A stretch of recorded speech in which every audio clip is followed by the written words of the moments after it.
2007 का ये जो वर्ल्ड कप है कई मामलों में ये अजीब सा था।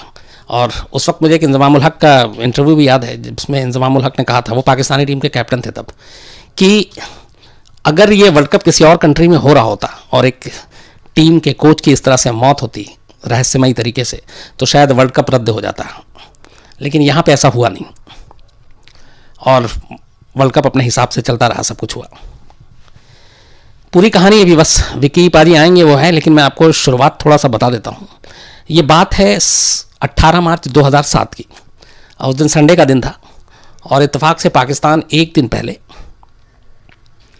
आयरलैंड जैसी एक कमज़ोर टीम जो बिल्कुल नई टीम थी उससे अपना मैच हार गई थी। और पाकिस्तान की टीम की उस हार के साथ ही ये तय हो गया था कि पाकिस्तान की अब वर्ल्ड कप से विदाई है, अब वर्ल्ड कप में वो आगे टिक नहीं पाएंगे। इसके बाद उनका एक सिर्फ मैच रह गया था जिम्बाब्वे के खिलाफ खाना पूर्ति के लिए, और उसके बाद उन्हें घर जाना था। लेकिन आयरलैंड से हारने के बाद ही बॉब वुलमर की डेथ होती है। 18 मार्च 2007 की बात थी ये जो पाकिस्तानी टीम ठहरी हुई थी उस वक्त, ये मैच चुके किंगस्टन में था जमैका, तो वहीं पे एक पेगासस होटल है, तो उसी होटल के रूम नंबर 374 12th फ्लोर पे था ये, जिसमें बॉब वुलमर ठहरे हुए थे। और चूँकि कोच और कैप्टन को एक आज़ादी होती है, उनको एक अलग से सिंगल रूम मिलता है, बाकी प्लेयर्स जनरली दो शेयर करते हैं। तो बॉब वुलमर उस रूम में गए, और बॉब वुलमर के बारे में एक चीज़ और बताता हूँ कि वो डायबिटीज़ के पेशेंट थे, उनको डायबिटीज़ थी, बाकी वो पूरी तरह से फिट थे।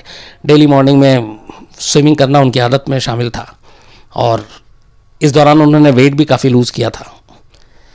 तो जब वो अपने रूम में जाते हैं, उसके बाद ये था कि कुछ लोगों ने पूछा भी था, मूड भी ख़राब था, पाकिस्तान हार गई थी और उन्हें मालूम था वापस पाकिस्तान में रिएक्शन क्या होगा।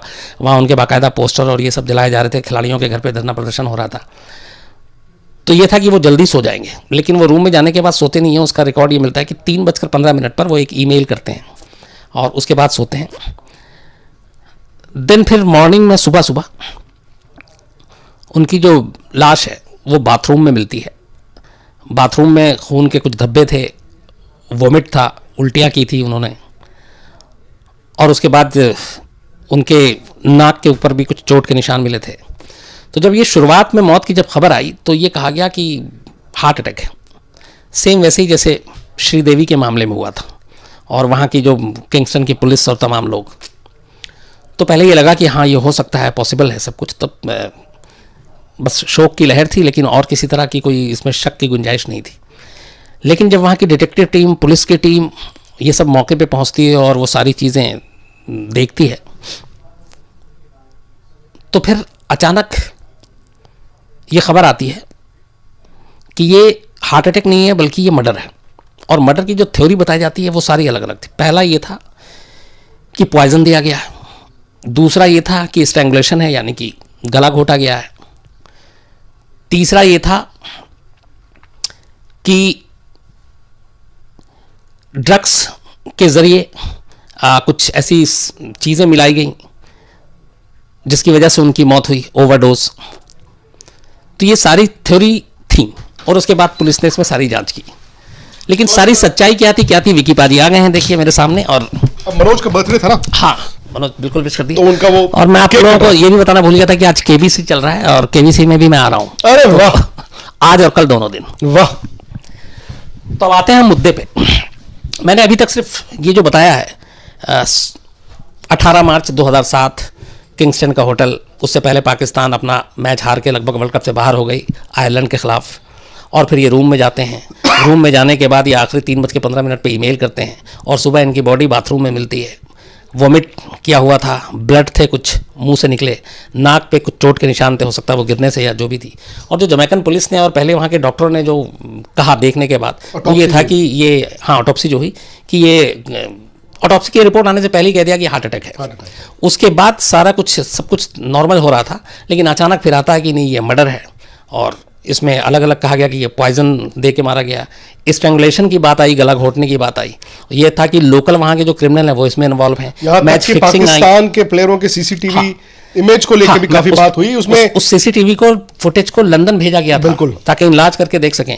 लेकिन उस सीसीटीवी फुटेज में भी एक चीज़ आई लास्ट तक जो आखिरी थी, कि उसमें उस रूम नंबर 374 जिसमें बॉब वुलमर ठहरे हुए थे, उस रात किसी और की एंट्री नहीं थी। हाँ, उस रूम के पास से जो गुजरे थे वो 3 पाकिस्तानी प्लेयर गुजरे थे, जिनमें एक असिस्टेंट कोच उस वक्त मुश्ताक अहमद थे शायद, हाँ वो थे, और इंजी भाई थे शायद, इंजी भाई कैप्टन थे, और शायद आफरीदी, ये 3 लोग थे शायद। हाँ, और उसके बाद ये सारी चीज़ें चली, लेकिन शुरुआत ये हुई कि ये दरअसल उसमें भी क्या होता है शम्स भाई कि जैसे वर्ल्ड कप जैसे इवेंट्स होते हैं, तो क्योंकि मैं उस वक्त था पोर्ट ऑफ स्पेन में जहाँ पे इंडिया हाँ, पहले मैं इसके ऊपर आऊँ मैं, तो उसमें होता क्या है कि जैसे बॉब वुलमर का जो कमरा होगा, हाँ, उसी फ्लोर पर कप्तान का भी कमरा होगा, क्योंकि इस तरह के इवेंट में, और ये सारे 12th फ्लोर पे थे।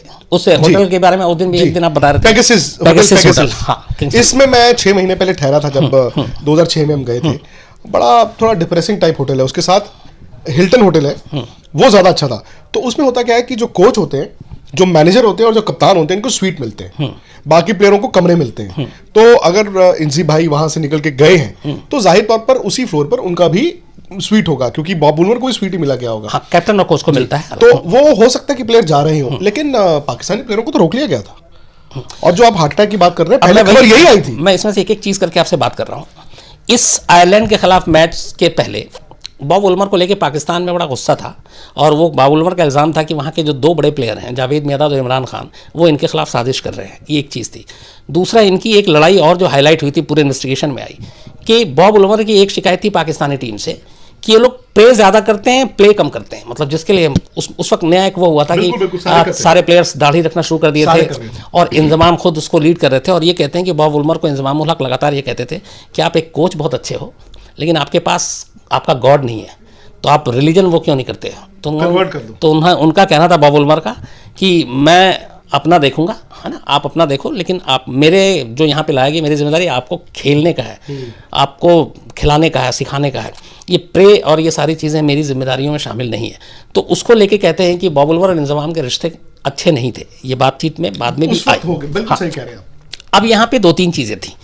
ग्राउंड पहले बता रहा हूँ, उसके बाद मैं क्राइम पे आऊँगा। आप पाकिस्तानी टीम का वेस्टइंडीज़ में, यहाँ पे मैं आपसे लूँगा, जब वेस्टइंडीज़ ये गई वर्ल्ड कप खेलने के लिए इंजमाम की कैप्टनशिप में, तो पाकिस्तान का परफॉर्मेंस शुरू से कैसा रहा? पाकिस्तान तो पहले ही मैच हार गया था, वेस्टइंडीज से जो मैच था। पाकिस्तान पहले ही मैच हार गया, और इंडिया पहला मैच बांग्लादेश से हार गया। तो हुआ क्या, हार से हाहाकार हो गया भाई। इंडिया पाकिस्तान पहले मैच में शम्स भाई हार गए, हम कमजोर टीम से हारे। शायद वो आयरलैंड से हार गए थे पहला मैच, पाकिस्तान आयरलैंड से हारी थी, वो हम बांग्लादेश से हारे। पाकिस्तान पहला मैच वेस्टइंडीज से हारी थी, उसके बाद आयरलैंड से हारी। पाकिस्तान को एडवांटेज ये था कि उनका कमजोर टीम के साथ आखिरी मैच होना था, तो तब तक पाकिस्तान पर थोड़े से सवाल ही थे। पर इंडिया का तो पहले मैच में क्लियर हो गया यार, इंडिया कहीं बाहर ना हो जाए। तो पूरे वर्ल्ड कप में बात यही थी कि अगर इंडिया पाकिस्तान बाहर हो गए तो ये वर्ल्ड कप कोलैप्स हो जाएगा। पाकिस्तान की वो 2007 की टीम बड़ी शानदार टीम थी, लेकिन वो इंजी भाई की कप्तानी का आखिरी दौर था। और कई बार हमारे सब कॉन्टिनेंट में शब्द भाई होता है कि कप्तान जो है ना आखिर में अपने आप को खींचता है, वर्ल्ड कप देखता है तो और खींचता है, थोड़ा और खींचता अपने आप को। तो इंजी भाई उस वक्त अपने प्राइम से निकल चुके थे, और इंजमामुल हक उनका क्या था, वो अपनी एक ग्रुप लेके चलते हैं, जैसे असिस्टेंट कोच, ये कोच, वो कोच। तो कई सिलेक्शंस उनकी ऐसी थी जिसमें तवज्जोआत ज्यादा बेहतर खिलाड़ियों को नहीं दी जा रही थी। लेकिन ये किसी ने ये नहीं सोचा था कि पाकिस्तान की टीम, उनके फास्ट बॉलर बड़े अच्छे थे, कोई आप सोच ही नहीं सकते परफॉर्मेंस। जमैका में किंगस्टन जहां पे फास्ट बॉलर को मदद मिलेगी, सबाइना पार्क, वहां पे पाकिस्तान हार जाएगा। अब यहाँ पे विकी पाजी होता क्या कि पाकिस्तान पहला मैच वेस्टइंडीज से हारती है, दूसरा मैच एकदम हलवा आयरलैंड जैसी टीम, उस वक्त आयरलैंड इतनी अच्छी टीम भी नहीं थी। और इस मैच से ये चूंकि पूरे इन्वेस्टिगेशन का पार्ट है, इस मैच को आयरलैंड ने 7 विकेट से जीता था। पाकिस्तान 132 रन बनाकर ऑल आउट हो गई थी। और जो क्वेश्चन उठा था वो ये कि इस पूरे मैच में पाकिस्तान की टीम ने जो 132 रन बनाए थे, उनके 10 के 10 प्लेयर आउट हुए थे, वो कैच आउट हुए थे। और उनमें से कई कैच ऐसे थे जो बिल्कुल लॉलीपॉप, मतलब आपको कैच दिया जा रहा है, उसको लेके एक शक और सवाल उठा था कि आप बोल्ड भी नहीं, LBW भी नहीं, और कैच मतलब कहते हैं कि बैट्समैन अपनी तरफ से ज्यादा गलती करता है बनिस्बत ये कि बॉलर की गेंद बहुत अच्छी है। आयरलैंड से हारना मतलब देखिए, सट्टा, हम सट्टे की बात नहीं कर रहे, लेकिन आपको मैं बताता हूं ऑड्स क्या होते हैं। पाकिस्तान और आयरलैंड का मैच है, तो आयरलैंड के जीतने के आप लगा लीजिए ऑड्स होंगे 1 to 10। मतलब अगर आपने ₹1 लगाया है तो 10 रुपए, पाकिस्तान जीतेगा तो आपका ₹1 वापस आ जाएगा।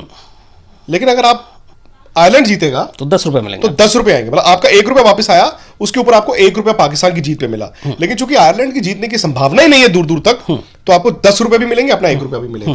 तो सट्टा ऐसे चलता है। जो कमजोर टीम है, अगर वो बहुत बड़ा अपसेट कर देती है वर्ल्ड कप जैसे इवेंट में, तो फिर उसके ना मतलब वो पैसा बहुत ज्यादा आ जाता है। इसीलिए जो इस तरह के अपसेट्स होते हैं, तो वो शक की निगाहों से ही देखे जाते हैं। तो इस मैच को लेकर कहते हैं कि बॉब वुलमर बहुत नाराज थे, गुस्से में थे, और इस मैच में कई प्लेयर्स की को परफॉर्मेंस को लेकर शक का सवाल हुआ। उसके बाद वो होटल जाते हैं, उधर पाकिस्तानी मीडिया के साथ भी कुछ नोकझोंक होती है। पाकिस्तान में बॉब वुलमर के खिलाफ नारे और उनके पोस्टर जलते हैं, प्लेयर्स के भी घर पे होते हैं। और फिर उसके बाद अगले दिन ये 18 मार्च की सुबह इनकी डेड बॉडी मिलती है। उसके बाद पहले तो ये आता है कि चलो एक मैच पड़ा हुआ है अभी, जिम्बाब्वे से है वो, एक मैच खेला जाना है। ये मैच इनकी मौत के 3 दिन के बाद 21 मार्च को हुआ था, जो पाकिस्तान जीत भी गई और डेडिकेट किया था। उसमें बाकायदा 2 मिनट का मौन भी रखा गया था। लेकिन हाँ, लेकिन उस जैसे ही ये बात आती है 2 दिन के बाद, उनकी जो पुलिस की टीम थी कि नहीं ये मर्डर है, तो सीधे पाकिस्तान के प्लेयर शक के घेरे में आ जाते हैं। और वहाँ पे अब 3-4 ऑप्शन आता है। पहला जोड़ा जाता है कि जो वो मैच पाकिस्तान हारी थी आयरलैंड से, उससे एक जो अंडरवर्ल्ड के लोग जो इसमें पैसे लगाते हैं, दाऊद इब्राहिम, उसको बहुत बड़ा नुकसान हुआ।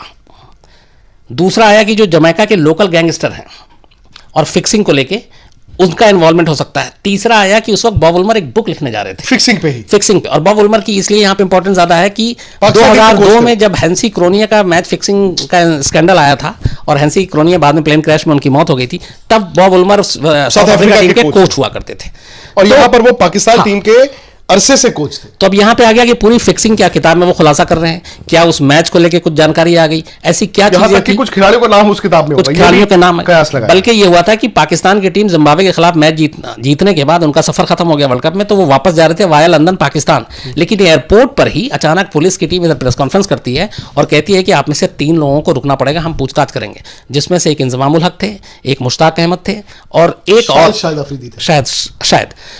तो इनसे पूछताछ की जाती है, बाकायदा इनको रोका जाता है, रोक दिया गया था जमैका। हाँ, और तब फिर एक नया शक और सवाल खड़ा होता है कि क्या पाकिस्तानी टीम इसमें इन्वॉल्व थी। बिल्कुल नहीं हुआ। ये भी आपने सही कहा, मार्क शील्ड्स, ये नाम बड़ा मशहूर हुआ था, स्कॉटलैंड यार्ड से इनको भेजा गया था। अच्छा, मेरा तजुर्बा ये था, हम ये जमैका अलग कंट्री है, किंगस्टन ये शहर है, हम लोग थे ट्रिनिडाड में, अलग कंट्री, पोर्ट ऑफ स्पेन में, क्योंकि इंडिया के ग्रुप के मैच वहां थे। इंडिया बांग्लादेश से हार गया, बर्मुडा को हरा दिया, तो इंडिया का लास्ट मस्ट विन मैच होना है श्रीलंका के खिलाफ। तो इंडिया की प्रैक्टिस चल रही थी, प्रैक्टिस चल रही थी सुबह क्वींस पार्क ओवल, और तब तक देखिए ये भी हकीकत है कि डिप्रेशन पूरे इंडिया के कैंप में था, मीडिया में था, सपोर्ट स्टाफ में था और टीम में भी था। अगर हम वर्ल्ड कप से बाहर हो गए तो क्या और भारत की टीम बटी हुई थी। द्रविड़ कप्तान थे, लेकिन सचिन को चूंकि मिडिल ऑर्डर में बैटिंग कराना, तो टीम सारी बटी हुई थी। ग्रेग चैपल को नफरत कर रहे थे। ग्रेग चैपल वहां पे बैठ के एक प्रेस कॉन्फ्रेंस कर रहे थे सीढ़ियों पे, तो अचानक से हम में से किसी ने कहा कि बॉब वुलमर को हार्ट अटैक हुआ है, हार्ट अटैक। और ग्रेग चैपल का चेहरे का रंग बदलना शुरू हो गया, क्योंकि उन पर भी बहुत प्रेशर था उस वक्त। तो किसी ने कहा कि वो हार्ट अटैक हुआ है। तो अब हार्ट अटैक आप ऐसे सोचते हैं, यार प्रेशर इतना है, प्रेशर इतना, पाकिस्तान हार गया, एक्सपेक्टेशंस, शायद उसके कारण हुआ है। तो ग्रेग चैपल ने ये कहा कि नहीं, मैं उनके परिवार की वो करता हूं और वो जल्दी से उनकी रिकवरी हो जाए। चारों तरफ खामोशी, प्रेस कॉन्फ्रेंस खत्म, इंडिया की आधे घंटे में प्रैक्टिस खत्म, टीम बस में चढ़ रही थी। अब भाग के ग्रेग चैपल को बताया गया कि बॉब वुलमर की मौत हो गई है। जी शम्स भाई, उस वक्त इस वक्त आप केबीसी पे भी हैं, तो ये सही जवाब क्या है? देवे गौड़ा होगा मेरे ख्याल से, डी मोरारजी देसाई। अच्छा, मोरारजी देसाई सीएम थे, कहाँ के? यूपी, गुजरात। ओह अच्छा, देसाई तो वहां के हुए, मुझे लगा एचडी देवे गौड़ा होंगे। खैर, तो इसमें एक चीज जो बता रहा हूं मैं आपको, 18 मार्च को मौत होती है, ऑटोप्सी रिपोर्ट आती है 21 मार्च को। उससे पहले वो पॉइजन वाली बात आ रही थी, उसकी तो खैर रिपोर्ट ही शुरू में उन्होंने कहा कि हाँ पॉइजन हो सकता है। 22 मार्च को पहली बार पुलिस कंफर्म करती है कि नहीं, ये हार्ट अटैक नहीं है, बल्कि हम इसको मर्डर के तौर पर इस केस की जांच कर रहे हैं। और 26 मार्च को पाकिस्तान की टीम वापस लौट रही थी और 26 मार्च को पाकिस्तानी टीम को रोक लिया जाता है। पहले ये कह दिया था इट्स अ मर्डर। हाँ, मार्क शील्ड जो कि स्कॉटलैंड यार्ड से गए थे, उन्होंने कह दिया मर्डर। मार्क शील्ड तो मतलब वो सुर्खियों में छाए रहते थे। अच्छा, हम लोग थे ट्रिनिडाड में, तो वहां से अपडेट्स ले रहे थे। मेरे कलीग जो थे वो जमैका में भी थे आजकल से, और मुझे याद है, मुझे बताया गया था कि शायद आप भी जमैका ट्रैवल करने वाले हैं उस वक्त, क्योंकि ऑफिस में हमारी बात होती रहती थी। तो ये कहा गया था कि शम्स भाई, चूंकि इनका शोभा है ये, तो हमने सुना था कि आप भी वहां पहुंच रहे हैं। अच्छा, मार्क शील्ड्स ने पहले कह दिया मर्डर, कभी क्लीन चिट। उधर भारत के खेमे में यह हो रहा था कि ग्रेग चैपल, जिस फ्लोर पे शम्स भाई मैं था ट्रिनिडाड में, उसके 3 कमरे छोड़ के एंड में स्वीट होता है जो, उसमें ग्रेग चैपल का स्वीट था। और जिस दिन ये बॉब वुलमर की डेथ हुई और शाम होते होते तो ये मर्डर, सुसाइड सब कुछ आ गया ना, तो 2 गार्ड बिठा दिए गए उनके कमरे के बाहर। तब तक ऐसा कुछ भी नहीं था। इसमें एक और चीज थी कि जब एक सबसे बड़ी चीज़ थी कि उस रात को उस रूम नंबर जिसमें ये ठहरे हुए थे 12th फ्लोर पे, वहाँ पे कौन कौन गया आने के बाद, क्योंकि वो जब बॉब वुलमर गए थे तब बिल्कुल ठीक ठाक थे। तो सीसीटीवी फुटेज, एक डाउट यहाँ पे भी आया था कि उस होटल से जब लिया गया तो सीसीटीवी का वो फुटेज आमतौर पे क्लियर होता है, वो थोड़ा सा हेजी था और ये चीज़ पूरी तरह एस्टैब्लिश नहीं हो रहा था कि कौन है। तो फिर उस सीसीटीवी फुटेज को इंग्लैंड भेजा गया कि आप इसको सही तरीके से डेवलप करके पता करें क्या है। तो वहां से गुजरते हुए फिर जो प्लेयर दिखाई दिए थे, जो गुजरते हुए, उसमें मुश्ताक, इंजमामुल हक और शोएब मलिक थे। तो इनको दिखाया गया था, मुझे था कि और उनके रूम से 2 बॉटल भी थी इसके बॉब वुलमर के रूम में, और कहते हैं कि वो जो 2 बॉटल थी, वो बॉटल इन्वेस्टिगेशन में आया इन्हीं शील के मुश्ताक अहमद ने दी थी बॉब वुलमर को, और असिस्टेंट कोच हुआ करते थे। तो ये सारी चीजें थी। लेकिन उसके बाद जब रिपोर्ट आई तो जो पहले अफसर गए थे मौके पे, सीन ऑफ क्राइम पे बॉब वुलमर के पास, उन्होंने जो अपनी रिपोर्ट दी थी, उन्होंने देख के ये कहा था कि ये हार्ट अटैक है, बिल्कुल वैसी गलती जो श्रीदेवी की मैंने आपको बताई। लेकिन जब सीनियर अफसर गए और एक्सपर्ट्स वहां पे गए तो उन्होंने कहा कि जो हमने जिस तरीके से बॉडी थी और बाकी सारी चीजें थी, सवाल ही नहीं था, वो मर्डर था, या तो गला घोट के मारा गया या पॉइजन था। अब एक चीज और, यहाँ पे किंगस्टन की जो फॉरेंसिक लैब है जिसमें इस पॉइजन का जो आपके विसरा से साबित होता, उसके बारे में ये मशहूर है कि 90% वो रिपोर्ट ही गलत देते हैं। और इस मामले में जो सीनियर अफसर है जो दावा कर रहे थे मर्डर है, वो आखिरी तक उन्होंने कहा कि इन्होंने सही से इसको की नहीं। अच्छा, ऑटोप्सी को भी लेकर सवाल उठा कि अब दोबारा पोस्टमार्टम होना चाहिए, लेकिन उन्होंने कहा कि हम दोबारा पोस्टमार्टम नहीं कराएंगे, किंगस्टन की जो एडमिनिस्ट्रेशन थी और वो नहीं कराई, जबकि बॉडी बॉब वुलमर की वहां पे थी। और बल्कि ये आपके 18 मार्च को डेथ हुई है और 29 अप्रैल को बॉडी जो है वहां से गई, ये सारी कानूनी प्रक्रिया पूरी होने के बाद। लेकिन इसमें यही था कि मेन आखिर तक जो है, हालांकि आज भी एक मिस्ट्री है, लेकिन इसमें विकी बाजी वही है कि कहीं ना कहीं केस दबाया गया, वो फिक्सिंग पे आके मैच। मेरे ख्याल में शम्स भाई ये इतना simple hit and run case नहीं था, क्योंकि इतना कुछ हुआ, कभी आपने ये कहा, कभी आपने वो कहा, कभी ऐसा कहा वैसा कहा। मुझे लगता है कि इस केस को दबाया गया है। अब इसके पीछे क्या है क्या नहीं है, क्या ये फिक्सिंग का कार्टल था? ऑब्वियसली अगर आप पाकिस्तानी हैं तो फिर आपको बुरा लगेगा, लेकिन क्या खिलाड़ी थे? शक की नजर तो जाती है। और या फिर लोकल वहां पे तो किंगस्टन जी, जितने ये कैरेबियन कंट्रीज हैं, जैसे जमैका एक कंट्री है, सिमिलरली ट्रिनिडाड एक कंट्री है, तो उसका जमैका का कैपिटल किंगस्टन और ट्रिनिडाड का कैपिटल पोर्ट ऑफ स्पेन, ये 2 ऐसे शहर हैं। जब आप वेस्ट इंडीज जाओ तो आपको कहा जाता है कि इन शहरों में आपने दिन में भी सड़क पे पैदल नहीं चला, इतना ज्यादा क्राइम है वहां पे। हम लोग भी डरते हैं, बाकी आप जाएं तो कोई प्रॉब्लम नहीं। किंगस्टन में बहुत दिक्कत होती है। यहाँ एक सवाल जो शक, लोकल क्राइम तो नहीं है, ये भी एक शक इसलिए भी पैदा हुआ था कि जब ये पूरा हादसा हुआ उसके बाद बॉब वुलमर की वाइफ वहां पहुंची तो उन्होंने जो बयान दिया, उन्होंने ये कहा था कि कुछ दिन पहले ही उन्होंने मजाक में कहा था बॉब वुलमर ने अपनी वाइफ से कि दुनिया का मैं आखिरी शख्स हूंगा जो हार्ट अटैक से मरेगा। और उन्होंने उस दौरान में 15 kg वेट लूज किया था और कहते हैं कि बहुत ही फिट। अच्छा, एक और चीज बॉब वुलमर के बारे में, बॉब वुलमर की पैदाइश इंडिया में कानपुर की है।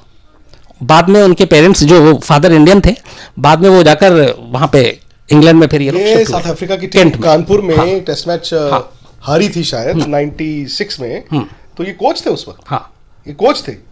बॉब वुलमर एक मतलब एवरेज ऑलराउंडर थे। एवरेज ऑलराउंडर थे। कहते हैं कि उनका करियर अच्छा होता वो अगर कैरी पैकर में ना चले जाते। जी नहीं है, लेकिन पहले ऐसे ये काउंटी क्रिकेट भी अच्छी खेले। हाँ। ये प्री अपार्थाइड में थोड़ा सा साउथ अफ्रीका के लिए खेले थे। हाँ। लेकिन उस टाइम पे साउथ अफ्रीका में माइक प्रॉक्टर, ग्रांट पॉलक, बैर रिचर्ड्स, ये बड़े बड़े प्लेयर होते थे। खैर हुआ ये कि बॉब वुलमर पहले ऐसे कोच थे जो साइंस एंड टेक्नोलॉजी लेके आए थे। हैंसी क्रोनिया से ये ईयर पीस पे, जैसे एंकर्स को लगता है ना यहाँ पे, ये कंप्यूटर लेके आए थे, लैपटॉप। तो इंडिया में बड़ा इनकी आलोचना हुई थी कि लैपटॉप और दिमाग खत्म हो गया ये वो, लेकिन वो वक्त से आगे रहते थे। वो पाकिस्तान में गए, उन्होंने पाकिस्तान की टीम को इकट्ठा किया। इसीलिए अभी भी मैं शम्स भाई आपको बता रहा हूं, पाकिस्तानी प्लेयरों से अगर बॉब वुलमर की बात करो ना तो वो हश हो जाते हैं। ज्यादा बॉब वुलमर के बारे में लोग बात करना पसंद नहीं करते अब, जिस तरह से उनकी मौत हुई। मैं यहाँ पे एक और बड़ी इंपॉर्टेंट चीज है पाजी, जब पाकिस्तानी टीम 2007 वेस्ट इंडीज में गई हुई थी तो इनके मीडिया मैनेजर थे परवेज मीर। इन्होंने जो बयान दिया किंगस्टन पुलिस को और वो बताया, तो उन्होंने बताया जो भी मैंने दो बोतल की जिक्र की, वो शैंपेन की 2 बोतल थी और उन्होंने कहा कि मैं उसका विटनेस हूँ। आखिरी चीज जो उनके कमरे में गई थी वो शैंपेन की 2 बोतल थी और मुश्ताक अहमद जो असिस्टेंट कोच थे वो लेकर गए थे। उसके बाद उन्होंने कुछ और कोई ऑर्डर दिया ना कुछ खाया पिया। तो ये हुआ कि अगर वो पॉइजन है, चूंकि उसका आज तक वो नहीं हुआ है, और जो था वो ब्लड था पूरा, तो क्या ये भी था कि किस चीज में क्या पॉइजन था, लेकिन वो पॉइजन कभी आज तक क्लियर ही नहीं किया गया। कई तरह के समीकरण आए थे लेकिन सब दबा दिए गए। हालांकि उनकी वाइफ लास्ट तक ये कह रही कि मुझे जमैका पुलिस से कोई शिकायत नहीं है, लेकिन उन्होंने जांच ढंग से नहीं किया। बिल्कुल नहीं, उनके बेटे ने भी यही कहा। उनके बेटे ने भी यही कहा। वो परिवार ने लेकिन एक्सेप्ट किया। लेकिन ये इतिहास में पहला है कि जब एक किसी कोच की मौत के बाद पुलिस के जरिए पूरी की पूरी पाकिस्तानी टीम को आपको रोक के रखे हुए है पूरी, और ये उस वक्त ये था कि पता नहीं गिरफ्तारी तक की तलवार। नाम मुझे याद है बहुत दिन होता था, इंडिया में रात होती थी। कभी नाम आ रहा कि इंजमामुल हक अरेस्ट कर लिए गए हैं, जबकि वो पूछताछ के लिए गए तो ये खबर आ गई कि मुश्ताक अहमद को लेकर, शाहिद अफरीदी को लेकर, ये तमाम नाम उछल रहे थे उस वक्त, कौन कौन लोग हो सकते हैं। होता ये था कि इंडिया में जब दिन में ये खबरें चलती थी वहां रात होती थी, और ऑफिशियल वो कह रहे थे कि ये मर्डर है।